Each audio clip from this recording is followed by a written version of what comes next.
चलिए आज हम लोग रैखिक समीकरण युग्म की संगतता एवं निरूपित करने वाली रेखाएं से संबंधित प्रश्नों को सीखेंगे कि कैसे हम लोग का जो रैखिक समीकरण युग्म होता है, पेयर होता है, उससे जुड़ा हुआ सवाल रहता है जो कि ऑब्जेक्टिव में भी बहुत ज़्यादा पूछा जाता है 10वीं के बोर्ड परीक्षा में, और बच्चे बहुत ज़्यादा गलती करते हैं इस प्रश्न में।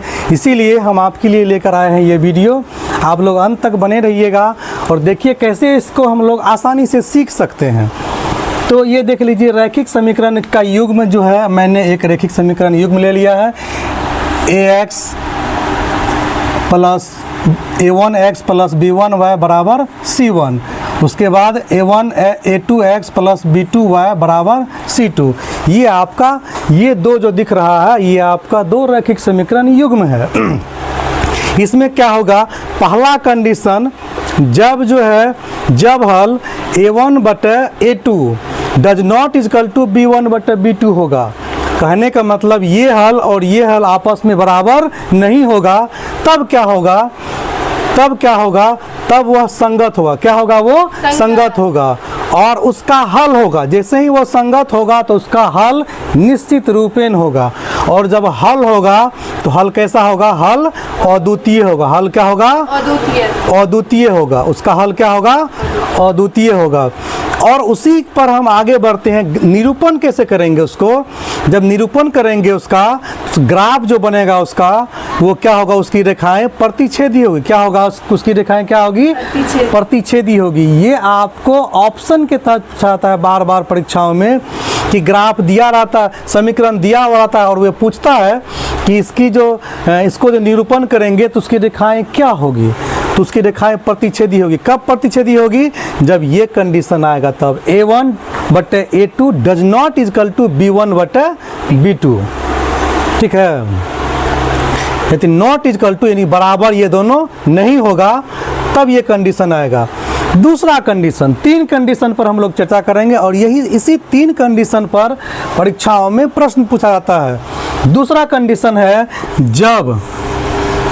जब ये तीनों आपस में बराबर होंगे, a1 बटे a2 बराबर b1 बटे b2 और बराबर c1 बटे c2। ये तीनों जब आपस में क्या होंगे, बराबर हो जाएंगे ये तीनों, तब भी ये क्या होगा, संगत होगा। तब भी क्या होगा, संगत होगा। और जैसे ही संगत होगा तो उसका हल निश्चित है। उसका हल होगा तो हल कैसा होगा, अपरिमित रूप से अनेक हल होंगे। क्या होंगे, अपरिमित रूप से अनेक हल होंगे। और फिर निरूपण कैसे होगा, निरूपित करने वाली रेखाएं कैसे होगी, तो वह क्या होगी, संपाती होगी। क्या होगी, वो संपाती होगी। ठीक है, ये दोनों से क्लियर है। चलिए अगले भाग में हम लोग चलते हैं। तीसरा और अंतिम, तीसरा कंडीशन, जब a1 बटे a2 बराबर b1 बटे b2 और नॉट इजकल टू c1 बटे c2, ये तीसरा जो है बराबर नहीं होगा। ये इस कंडीशन में होगा जब हल, तब क्या होगा, तब असंगत होगा। तब क्या होगा, असंगत होगा। अभी तक आप लोगों ने देखा कि संगत हो रहा था। क्या हो रहा था, संगत। और जब संगत हो रहा था तो उसका हल निकल रहा था। उसका हल कोई ना कोई हल होता है। और जैसे ही असंगत हो जाएगा तो इसका कोई हल नहीं होगा।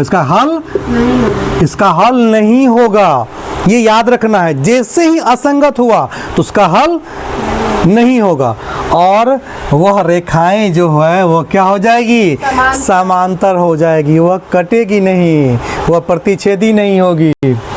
ठीक है, ना ही संपाती होगी, तो वह क्या होगी, समांतर हो जाएगी। तो ये 3 कंडीशन जो है आप लोगों को याद रखना है और इस 3 कंडीशन से प्रश्न आप लोगों का बनेगा। और ऑब्जेक्टिव, अब आप लोग को हम कुछ ऑब्जेक्टिव कुछ सॉल्यूशन करके भी दिखाते हैं। चलिए हम लोग सॉल्यूशन करते हैं। एक प्रश्न हम लिखते हैं, ये देख लीजिए।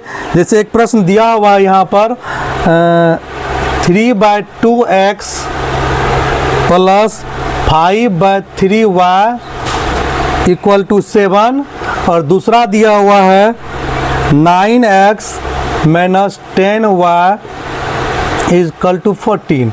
ये एक उदाहरण दिया हुआ है। चलिए इसको हम लोग हल करते हैं और देखते हैं कि क्या कंडीशन उत्पन्न होता है। ये आपका ये रैखिक समीकरण युग्म दिया हुआ है। एक एग्जाम्पल हम लोग लेकर के बनाते हैं, ये देख लीजिए। अब यहाँ ये क्या है हमारा, ये है हमारा A1 और ये है हमारा A2, ये है हमारा B1 और ये है हमारा B2 और ये है हमारा C1 और ये हमारा C2। लिखते हैं हम लोग 3/2 बटे कितना हो जाएगा 9 और इक्वल टू मान निकालते हैं। उसके बाद देते हैं क्या 5/3 बटे कितना 10। अभी हम लोग बराबर लेते हैं और फिर देख लेंगे क्या होता है। उसके बाद तीसरा है 7/14, ये 1/2 हो गया आपका। ये देख लीजिए ये क्या हो जाएगा, ऊपर चले जाएगा, नहीं ऊपर चले जाएगा, 10 माइनस में यहाँ 10 माइनस में, ठीक है 10 माइनस में देते हैं, ठीक है।